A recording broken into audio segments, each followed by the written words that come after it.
سلام علیکم اکای اسکندر. من بی وقتر باشدم ما اومدیم پیشی اپلسین ها الکی پخته گذاشتیم. این کس پیش پزک بوده است. موندگی و اما کم موندگی. ببینید من با قبطی هاشم هم هست. این سورت واشنگتن بوده است. نومی سورت ببینید من اینجا همیشه کندگی اینش موندگیش همینجا عجایب خطش نیکی بلندی خوش رو عجایب بلند من همین واشنگتن کسی کنده ببین چی رو بابا قبطی هاشم بوده çok tatlı güzel. عجایب این میگه که این سخت شیرین میگود اپلسین شیرین میگود ما با اپلسین میلاد بارش خوردن نمیشه کو من همین آدم پدر امربای پدرشون این راهبری همین خوجگی آدمی کلانسال من دست شما هم چیندیان اون هم مکجک من شم من الکی بیدید پخته شیرین شده گذشتگی گذشتنش هم قین شده است ببینید چقدر انداختگی هم موندگی هاش که پخته ریختگی تمام شدگی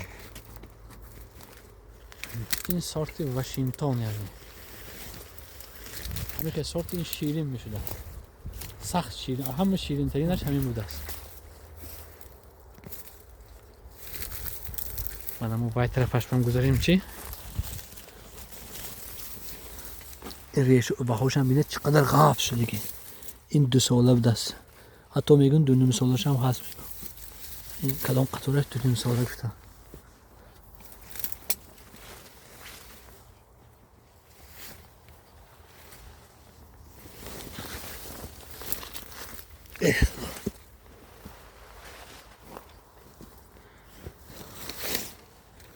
من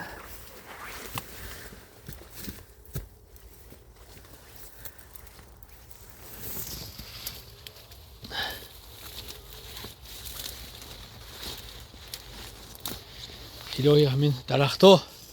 خاندان تاجیک‌ها برای دو حاصلای زیاد تیاد که همه خرسند باشه دسترخوانشون از حساب